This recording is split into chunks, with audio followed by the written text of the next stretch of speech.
na bukine ba otala te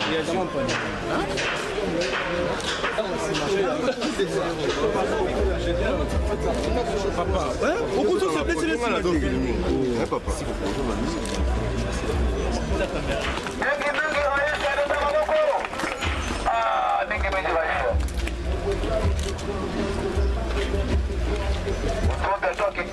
oh papa, ça va bon aussi papa hein?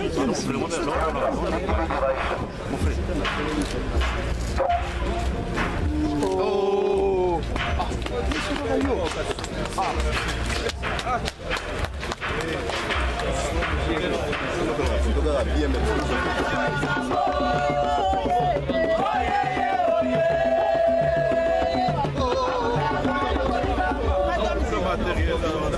même casserole.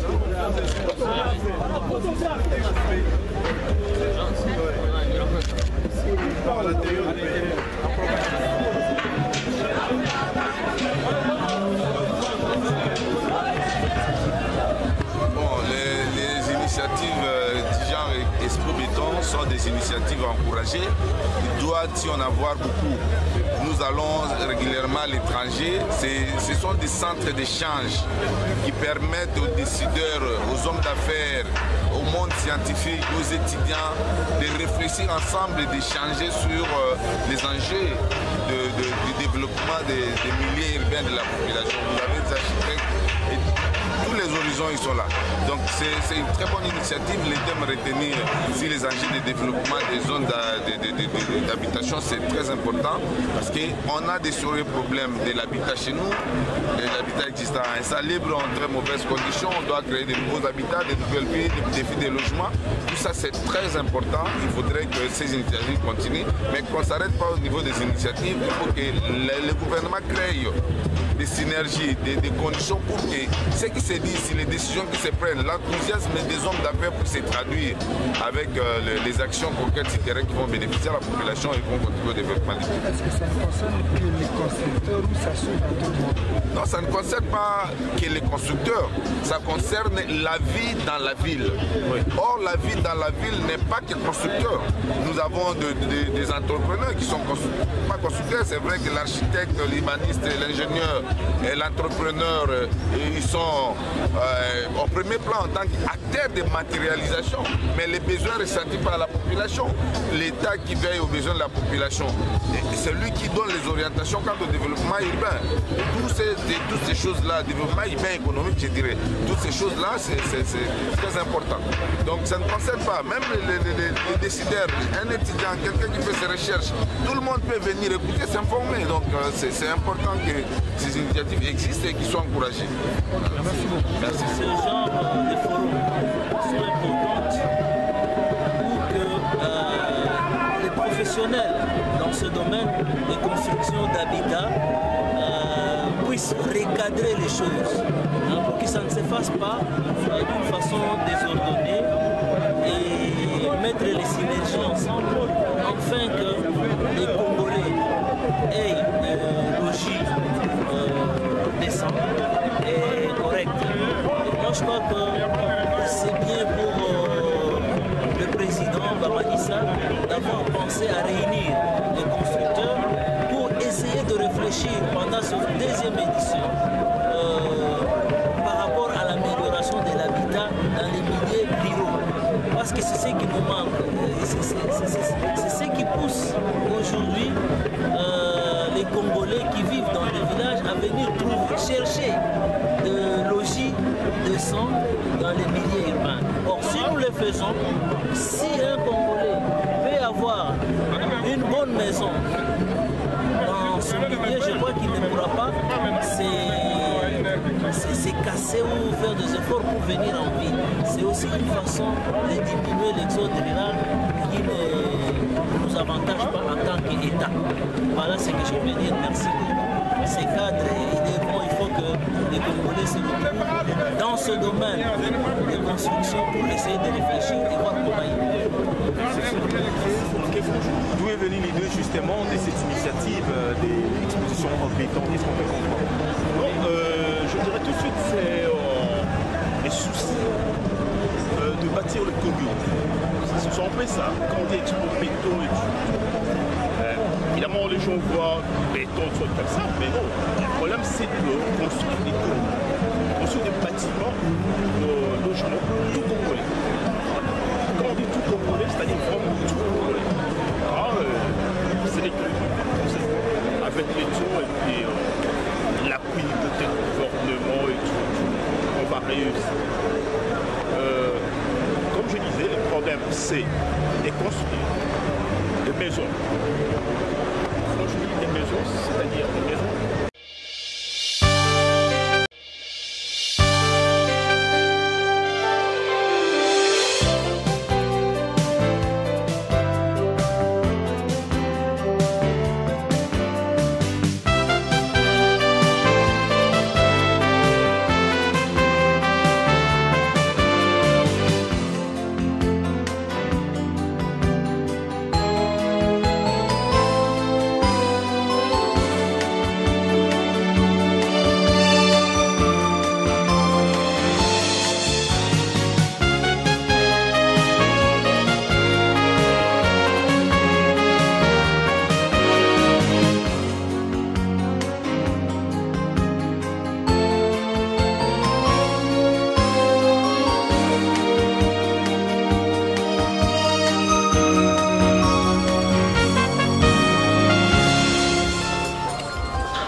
Papa, donc ça va bon aussi.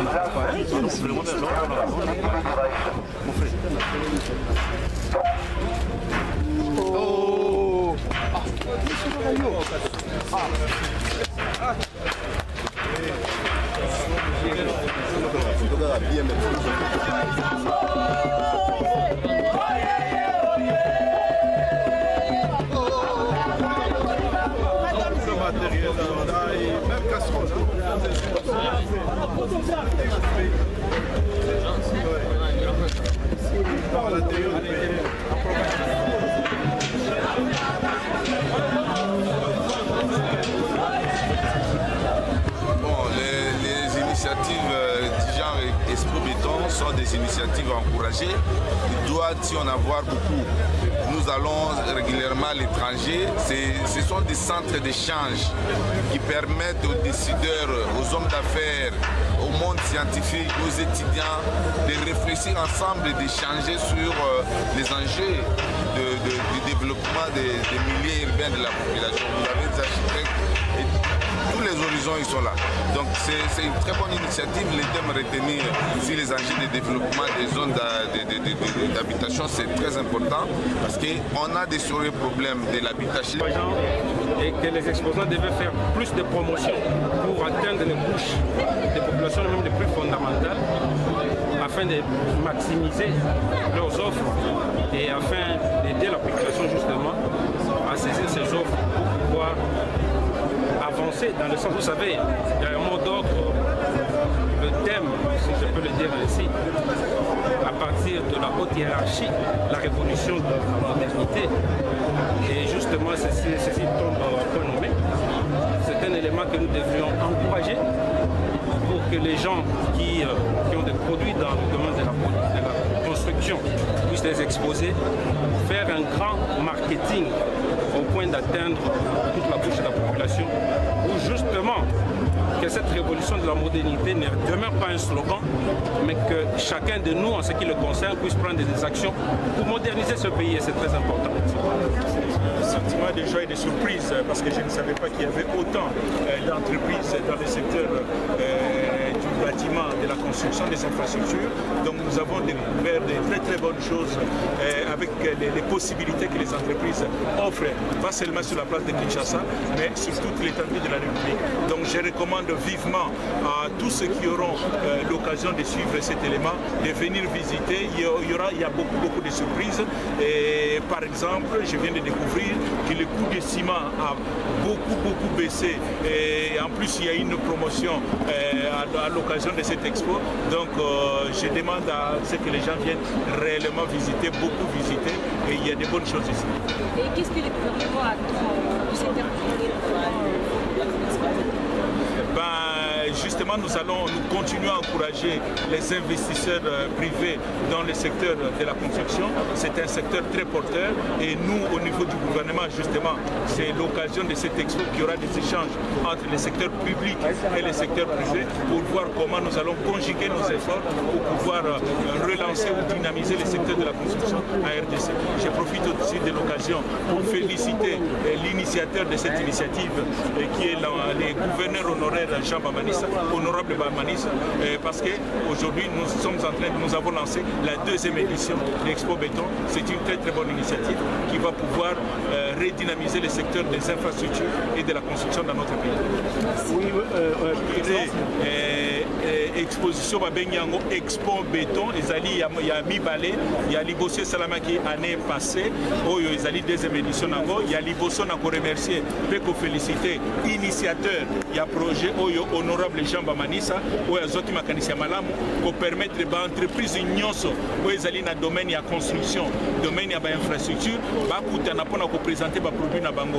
Ngaïmo qu'on a ministre de l'infrastructure, mais on a agréablement surpris, il y a découvrir l'entreprise et belé oyo bazali na ba solution na domaine ya construction o bazala kana Kinshasa wa to na kati ya mboka toyeba ka bango te. Donc ezali occasion munene bato ba s'intéresser kana makambo ya construction na kusenga na bango baya ko visiter et ko umela pendant 4 jours baya ko visiter iloko malamu ezali et puis en plus bazali ko sala pe promotion ya ba biloko na bango bazali ko teka ezali occasion ya malamu pona ko visiter.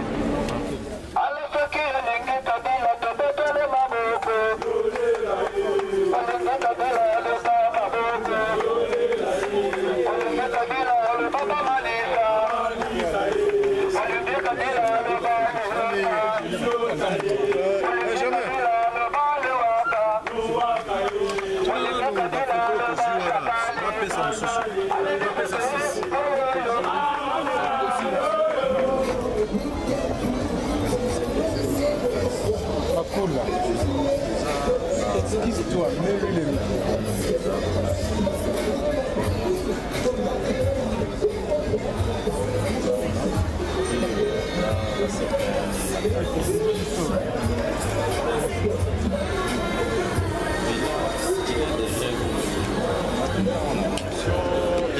positif parce que on a une maison Betsalel, précisément avec l'architecte Constant, ça date aujourd'hui. Donc la plupart de tous les grands projets que j'ai pu réaliser jusqu'à ces jours, ça fait aujourd'hui 12 ans, c'est avec lui. Et lorsqu'il m'a parlé de cette exposition, voilà pourquoi je dis pourquoi pas y aller aussi. Je suis impressionné parce que souvent nous avons l'habitude, là où nous sillonnons partout dans le monde, surtout dans des salons comme le Bourget, dans des grands différents salons à Dubaï ou en Corée, c'est là où on peut retrouver ce genre de salons. Alors, c'est un avancement pour nous, la République démocratique du Congo, de voir ce genre de salons aussi dans notre pays. Ça encourage. Donc, voilà pourquoi je peux dire que le Seigneur bénisse, c'est lui qui a pris cette initiative, il donne encore la sagesse. Et le Congo continuera toujours à y aller. C'est un aspect congolais, quel monde voudrait pas encourager tout ce qu'il fait? C'est ce que je viens de dire tout à l'heure à votre collègue. Donc, Constant Lucitou, c'est un architecte. Premièrement, c'est un homme de niveau. Ça, c'est la première chose. Et c'est un homme humble, très transparent, malgré ses talents. Comme la Bible déclare, lorsque Moïse a réussi la vision d'Exode chapitre 25, verset 8. Dieu dit à Moïse, tu feras les tabernacles selon les modèles que je t'ai donné, je t'ai montré au ciel. Or, il fallait les reproduire ce modèle sur la terre. Il a eu besoin de Bezalel, et Bezalel avec toute son équipe. Malgré que la Bible dit que Bezalel était doué de toute œuvre, bon, et toutes ses équipes, ils avaient besoin de l'onction. Vous voyez? Or, dans le monde de l'architecte, soit tu as l'onction de Dieu, ou soit tu es illuminé aussi dans l'autre monde. Vous voyez? Or, Bezalel, malgré qu'il avait les talents, parce qu'il a passé les temps en Égypte, c'est à travers Bezalel et toute son équipe qui ont eu le temps de construire toutes ces pyramides de grand travail en Égypte. Et il fallait maintenant mettre toute cette expérience-là dans le royaume de Dieu. Et c'est ce que je peux dire, c'est constant. Il a l'expérience, et à part l'expérience, il a l'onction de Dieu. C'est ce qui fait sa force. Parce que dans ce monde, pour émerger, soit tu dois faire l'alliance avec le monde du ténèbre, ou soit tu fais l'alliance avec Dieu. Or, avec Architecte Constant, sa spécialisation, il a fait l'alliance avec Dieu. Voilà pourquoi il est en train d'émerger. Voilà pourquoi je peux que les féliciter, et je félicite aussi tous les architectes de notre pays qui font leur travail avec la lumière de Dieu. Que le Seigneur bénisse aussi. Alingala, le résumé. Dans ma France, dans ma Corée, dernièrement, j'étais en Corée d'ici, exposition en Dubaï, mais en tout cas, c'est vraiment encouragé avec l'autorité dans l'initiative. C'est une façon aussi à vendre aussi talent dans biso ça na kati ya mboka au niveau d'architecte il y a ma classe moi j'ai réussi un grand architecte français chez moi parce qu'on avait un grand projet, ça fait au moins 2 mois.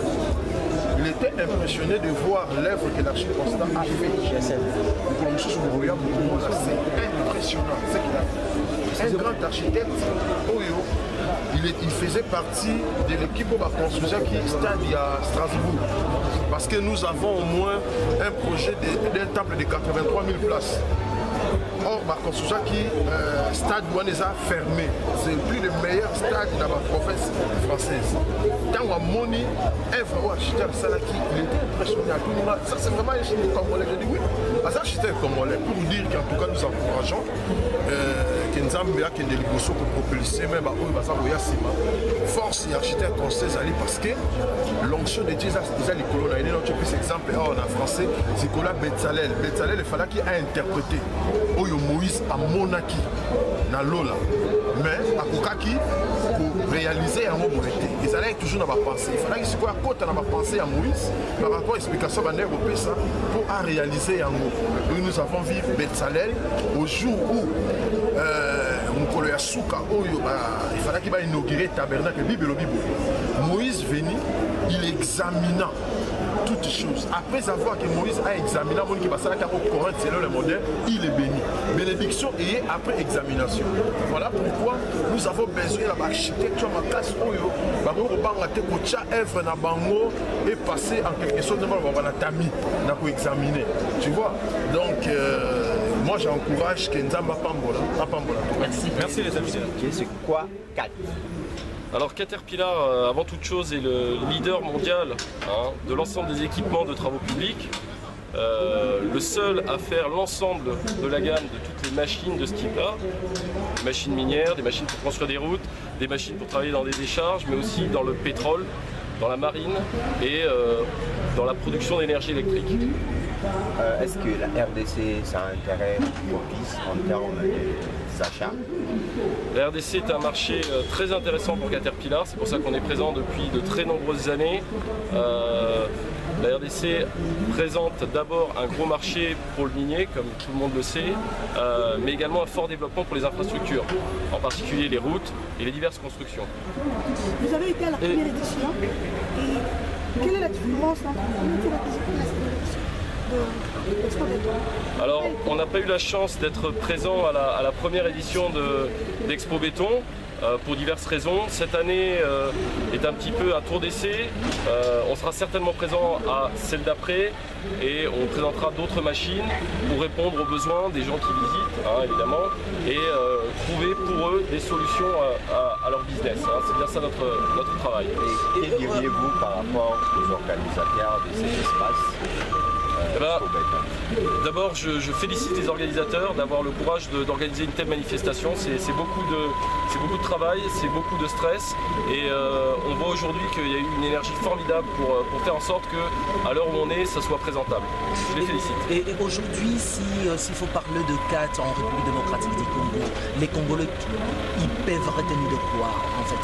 Ce qu'on peut retenir aujourd'hui de Tract Afrique, qui est le représentant de Caterpillar, c'est comme ça qu'il faut le comprendre, nous sommes Tract Afrique Équipement, on représente Caterpillar en RDC et pour les gens qui peuvent venir nous voir, on a des solutions à leur apporter. C'est avant tout ça notre travail.